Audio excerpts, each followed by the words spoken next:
ನಮಸ್ಕಾರ ಎಲ್ರು ಆರಾಮದಿರಿ ಅಂತ ಗೊತ್ತನು. ನಾನಂತೂ ಬಹಳ ಅಂದ್ರ ಮಸ್ತ್ ಅದೇನ್ರಿ. ಮತ್ತ ಇವತ್ತು ನಾನು ಒಂದ್ ರೆಸಿಪಿ ತಗೊಂಡ್ ಬಂದೇನಿ. ಅದೇನಂತಂದ್ರ ನೀವ ಅದನ್ನ ಕಟ್ಲೆಟ್ ಅನ್ಕೋಬಹುದು, ಇಲ್ಲಪ್ಪ ಅಂತಂದ್ರೆ ಟಿಕ್ಕಿನೂ ಅನ್ಕೋಬಹುದು. ನಿಮ್ಗೆ ಯಾವ್ ಬೇಕೋ ಅದನ್ನ ಅನ್ಕೋರಿ. ಬಹಳ ಅಂದ್ರ ಬಹಳ ಮಸ್ತ್ ಇರ್ತೈತ್ರಿ. ಈವ್ನಿಂಗ್ ಸ್ನಾಕ್ಸ್ ಅದು ನೀವ್ ಇದನ್ನ ಮಾಡ್ಕೊಂಡ್ ತಿಂದ್ರ ಮಕ್ಕಳು ಇಷ್ಟ ಪಡ್ತಾರ, ಹಂಗ ಮನ್ಯಾಗ ಎಲ್ಲಾರು ಇಷ್ಟ ಪಡ್ ತಿಂತಾರ. ಸೊ ಇದನ್ನ ಹೆಂಗ್ ಮಾಡೋದು ಅಂತ ಹೇಳಿ ನೋಡೋದು ಬರ್ರಿ. ಮೊದ್ಲಿಗೆ ನಾವ್ ಇಲ್ಲಿ ಕಡ್ಲಿ ಕಾಳನ್ನ ನೆನೆಸಿ ಮತ್ತ ಇದನ್ನ ಬೇಯಿಸಿ ಇಟ್ಕೊಂಡಿವ್ರಿ. ಈಗ ಒಂದು ಮಿಕ್ಸಿ ಜಾರ್ನ ತಗೊಂಡ ಈ ಬೇಯಿಸಿದಂತ ಕಡಲೆನ ಇದ್ರೊಳಗ ಹಾಕೊಳ್ಳೋಣ.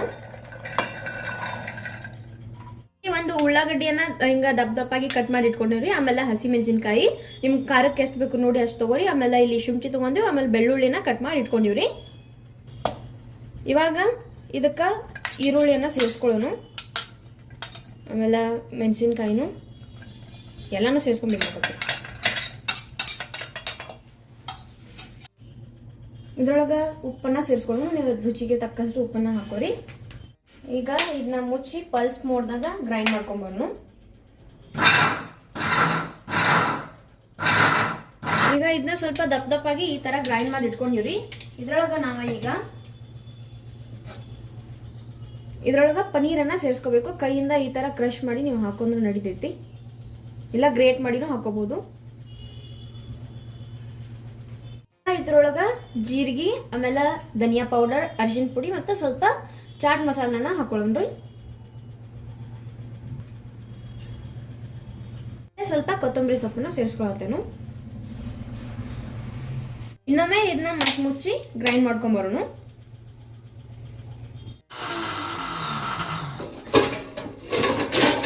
ಈಗ ಒಂದು ಬೌಲ್ ತಗೊಂಡ ಅದ್ರೊಳಗ ಇದನ್ನ ತೆಗೆದು ಪೂರ್ತಿ ತೆಗೆದಾದ್ಮೇಲೆ ಇಲ್ಲಿ ನಾನು ಒಂದು ಪ್ಲೇಟ್ದಾಗ ಅರ್ಧ ಗೆಣಸಿನಕಾಯಿಯನ್ನ ಬೇಯಿಸಿ ಅದನ್ನ ತುರಿದಿಟ್ಕೊಂಡೇನ್ರಿ. ಆಮೇಲೆ ಹಂಗ ಅರ್ಧ ಬೀಟ್ರೂಟ್ ಅನ್ನು ನಾನು ಇಲ್ಲಿ ಬೇಯಿಸಿ ತುರಿದಿಟ್ಕೊಂಡೇನಿ. ಇವಾಗ ಈ ಎರಡೂನು ಇದ್ರೊಳಗ ಸೇರಿಸ್ಕೊಳ್ಳೋಣ. ಇದನ್ನ ಎಲ್ಲಾನು ಚೆನ್ನಾಗಿ ಮಿಕ್ಸ್ ಮಾಡ್ಕೊಳ್ಳೋಣ. ಇದ್ರೊಳಗ ನಾವು ಬೀಟ್ರೂಟ್, ಪನೀರ, ಆಮೇಲೆ ಈ ಕಡ್ಲಿ ಕಾಳು ಮತ್ತೆ ಗೆಣಸು ಹಾಕೊಂಡಿದ್ರೆ ಭಾಳ ಅಂದ್ರೆ ಭಾಳ ಹೆಲ್ದಿ ಐತ್ರಿ. ಇದ ಡಯಟ್ ಮಾಡೋರಿಗಿನೂ ಭಾಳ ಒಳ್ಳೇದು. ಈಗ ನೋಡ್ಬೋದ್ರಿ ಇದ್ರೊಳಗ ಬೀಟ್ರೂಟ್ ಹಾಕಿದ್ರಿಂದ ಕಲರ್ನು ಭಾಳ ಅಂದ್ರೆ ಭಾಳ ಮಸ್ತ್ ಬಂದೈತಿ.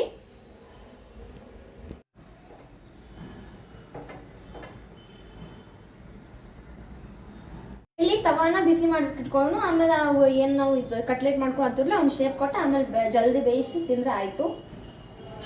ಇವಾಗ ಒಂದ್ ಸ್ವಲ್ಪ ಇದನ್ನ ಏನ್ ಮಿಕ್ಸರ್ ಮಾಡಿ ಇಟ್ಕೊಂಡಿರ್ಲ ಇದನ್ನ ತಗೊಳ್ಳೋದು. ನಿಮ್ಗೆ ಯಾವ ಸೈಜ್ ಬೇಕು ನೋಡಿ. ಸ್ವಲ್ಪ ಸಣ್ಣ ಬೇಕಂದ್ರೆ ಜಾಸ್ತಿ, ಸ್ವಲ್ಪ ಕಮ್ಮಿ ತಗೋರಿ. ಆಮೇಲೆ ದೊಡ್ಡ ಬೇಕಂದ್ರೆ ಸ್ವಲ್ಪ ಜಾಸ್ತಿನ ತಗೋರಿ. ತಗೊಂಡ ಇದಕ್ಕೆ ನಾವು ಕಟ್ಲೆಟ್ ಶೇಪನ್ನು ಕೊಡೋಣ.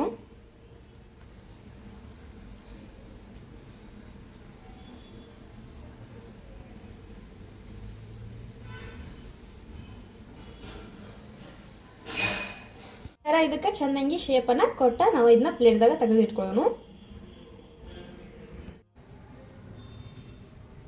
ಇದೇ ತರ ಎಲ್ಲ ಕಟ್ಲೆಟ್ನು ನಾವು ಇಲ್ಲಿ ಮಾಡಿ ಇಟ್ಕೊಳ್ಳೋಣ.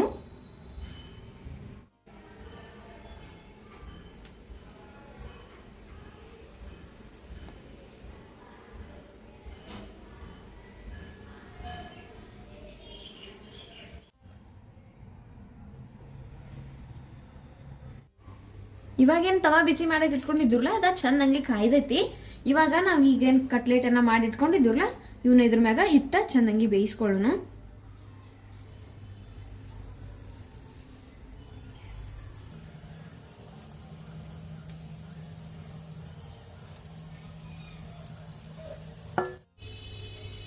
ನೀವು ಬೇಕಿದ್ರೆ ಇದನ್ನ ಓವನ್ದಾಗೂ ಬೇಕ್ ಮಾಡ್ಕೋಬಹುದು, ಇಲ್ಲಪ್ಪ ಅಂತಂದ್ರೆ ಏರ್ ಫ್ರೈನು ಮಾಡ್ಕೋಬಹುದು. ಇವನ್ನ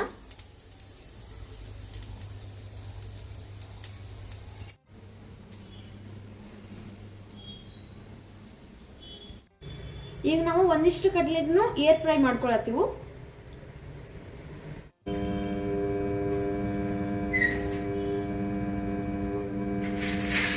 ನಾವು ಮೀಡಿಯಂ ಫ್ಲೇಮ್ದಾಗ ಇಟ್ಟ ಚೆನ್ನಾಗಿ ಬೇಯಿಸ್ಕೊಳ್ಳೋಣ. ಅನ್ಕತನ ನಾವು ಈ ಸೈಡ್ ಚಟ್ನಿನೂ ಮಾಡ್ಕೊಂಡ್ರಿ. ಇದಕ್ಕೆ ಆಗ ಒಂದು ಸಣ್ಣ ಮಿಕ್ಸಿ ಜಾರನ್ನ ತಗೊಳ್ಳೋಣ. ಅದಕ್ಕೆ ಸ್ವಲ್ಪ ಕೊತ್ತಂಬರಿ ಸೊಪ್ಪನ್ನ ತಗೊಂಡ ಹಾಕೋಬೇಕು. ಆಮೇಲೆ ಒಂದು ಮೆಣಸಿನ್ಕಾಯಿ, ಸ್ವಲ್ಪ ಬೆಳ್ಳುಳ್ಳಿ, ಆಮೇಲೆ ಶುಂಠಿನ ಸೇರಿಸ್ಕೊಳತ್ತೇನ್ರಿ. ರುಚಿಗೆ ತಕ್ಕಷ್ಟು ಉಪ್ಪನ್ನ ಸೇರಿಸ್ಕೊಳ್ಳೋಣ. ಇವಾಗ ಅದಕ್ಕೆ ಸ್ವಲ್ಪ ಮೊಸರನ್ನ ಹಾಕೊಳ್ಳೋಣ. ಆಗ್ಲೇ ಏನ್ ಇನ್ನೊಂದು ಪನೀರ್ ತೊಗೊಂಡಿದ್ರೆ ಅದ್ರೊಳಗೆ ಸ್ವಲ್ಪ ಉಳಿದಿತ್ತು. ಆ ಪನೀರನ್ನ ಇದಕ್ಕೆ ನಾವು ಸೇರಿಸ್ಕೊಳ್ಳೋಣ. ಇದನ್ನು ಕೈಯಿಂದ ಈ ರೀತಿ ಕ್ರಶ್ ಮಾಡಿ ಸೇರಿಸ್ಕೊಂಡ್ರೆ ಆಯ್ತು. ಇವಾಗ ಇದನ್ನ ಗ್ರೈಂಡ್ ಮಾಡ್ಕೊಳ್ಳೋಣ.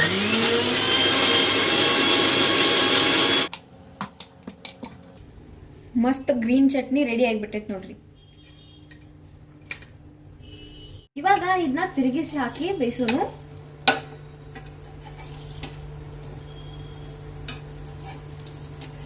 ಎಲ್ಲಾನು ಚೆನ್ನಾಗಿ ತಿರುಗಿಸಿ ಹಾಕಿ ಇನ್ನೊಂದ್ಸತಿ ಬೇಯಿಸಿದ್ರೆ ರೆಡಿ ಆಗಿಬಿಡ್ತಾವ್ರಿ ಕಟ್ಲೆಟ. ನಾವು ಏರ್ ಫ್ರೈಯರ್ ಅಂತ ಏನು ಇಟ್ಕೊಂಡಿದ್ರಲ್ಲ, ಇದನ್ನ ಇನ್ನೊಂದ್ಸತಿ ತಿರುಗಿಸಿ ನಾವು ಇನ್ನೊಂದ್ ಸ್ವಲ್ಪ 2-3 ನಿಮಿಷ ಏರ್ ಫ್ರೈ ಮಾಡಿದ್ರ ಇವು ಮಸ್ತ್ ಕಟ್ಲೆಟ್.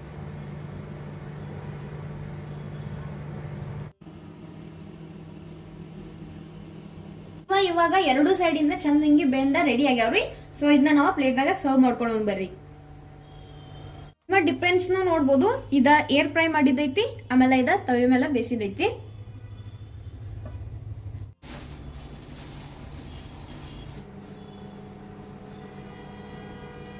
ನೋಡಿದ್ರಲ್ಲ ಹೈ ಪ್ರೋಟೀನ್ ಕಟ್ಲೆಟ್ ನ ಯಾವ ರೀತಿ ಈಸಿಯಾಗಿ ಮಾಡೋದು ಅಂತ ಹೇಳಿ. ನಿಮ್ಗೂ ಇಷ್ಟ ಆಗೈತಿ ಅನ್ಕೊಂತೇನು.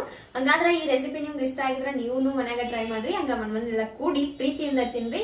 ವಿಡಿಯೋ ಇಷ್ಟ ಆಗಿದ್ರೆ ಲೈಕ್ ಮಾಡೋದನ್ನ ಮರಿಬೇಡ್ರಿ. ಹಂಗ ಕಮೆಂಟ್ ನಾಗ ತಿಳಿಸ್ರಿ ರೆಸಿಪಿ ಯಾವ ರೀತಿ ಬಂದೈತೆ ಅಂತ ಹೇಳಿ. ಸೊ ಚಾನಲ್ ಏನಾರ ಸಬ್ಸ್ಕ್ರೈಬ್ ಮಾಡ್ಕೊಂಡಿಲ್ಲ ಅಂದ್ರೆ ಸಬ್ಸ್ಕ್ರೈಬ್ ಮಾಡ್ಕೊಬೇಡ್ರಿ. ಹಂಗ ಇನ್ಸ್ಟಾಗ್ರಾಮ್ ದಾಗ ಫಾಲೋ ಮಾಡೋದು ಮರಿಬೇಡ್ರಿ. ಧನ್ಯವಾದಗಳು.